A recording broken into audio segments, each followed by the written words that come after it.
మాది చిన్న కుటుంబం, 5గురమే. మీ అందరు తెలుసు. మొన్న ఒక 5 రోజులు, ప్రతి సంవత్సరం ఒక 5 రోజులు మా అబ్బాయితో నేను బ్రేక్కి వెళ్తాం. ఒట్టి దేవాంశ్ నేనే వెళ్తాం. 5 రోజులు ఒక 2 సార్లు కొట్టుకుంటాం మా ఇద్దరం.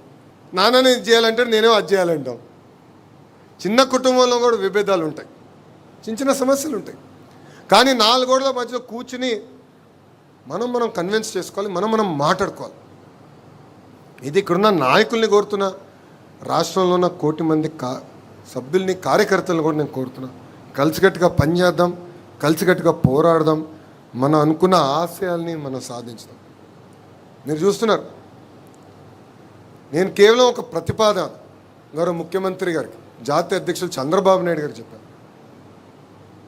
పార్టీలో మూమెంట్ అనేది చాలా అవసరం.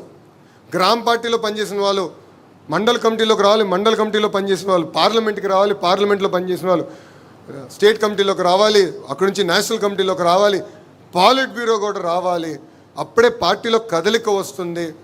మార్పు అనేది నిరంతర ప్రక్రియ అని నేను చెప్తాం జరిగింది. టర్మ్ లిమిట్స్ గురించి కూడా నేను పాలిట్ బ్యూరోలో అనేక మార్లు చర్చించాను. ఇంకా వాళ్ళు ఒప్పుకోలేదు, పాలిట్ బ్యూరో ఆమోదం తెలపలేదు. ఒక ప్రయోగం చేయండి అని చెప్పారు. కానీ ఈరోజు చూడండి, ఏ పార్టీలో జరిగిన విధంగా ఒక మండల్ పార్టీ అధ్యక్షురాల్ని, ఒక క్లస్టర్ ఇన్ఛార్జ్ని ఏకంగా పాలిట్ బ్యూరోలో కూర్చోబెట్టిన ఘనత మన జాతీయ అధ్యక్షులు చంద్రబాబు నాయుడు గారు. ఆయనలో ఉన్న గొప్పతనం, ఒక మంచి సలహాతో వెళ్ళి ఆయనకు చెప్తే వింటారు.